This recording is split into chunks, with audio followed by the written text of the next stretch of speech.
కాంగ్రెసే కాదు భారతీయ జనతా పార్టీ పరిస్థితి కూడా విచిత్రంగా ఉన్నది. అలాదైతే దారుణం, సొంత పార్టీలోనే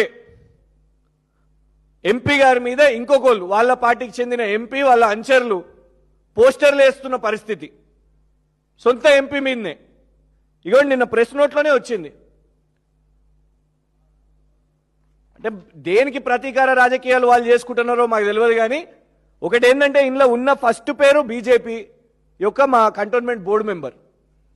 మేము ఈటల రాజేందర్ గారిని కూడా కోరుతున్నాం. మేము ఈటల రాజేందర్ గారు మా కంటోన్మెంట్ ఏం పాపం చేసింది? 2015లో ఎన్నికలు అయితే ఇవాళ 2026 11 సంవత్సరాలు మాకు ఎన్నికలు కాకుండా మీ బీజేపీయే నామినేటెడ్ సభ్యులను వేసుకొని వాళ్ళు ఏంది పరిస్థితి అంటే అక్కడ ఉన్న ముగ్గురు మొన్నటి వరకు బోర్డు మెంబర్లుగా ఉన్న వాళ్ళు ముగ్గురు ఒకళ్ళ మీద ఒకళ్ళు ఇవాళ కొట్లాడుకుంటున్నారు.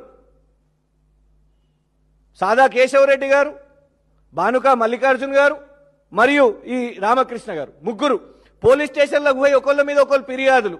అది అక్కడ పార్టీ యొక్క పరిస్థితి. బీజేపీ పోస్టర్ల వారు నడుస్తున్నది.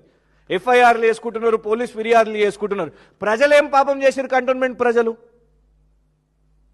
దయచేసి ఎన్నికలు పెట్టండి. ఈ పంచాయతీ ఎందుకు మాకు?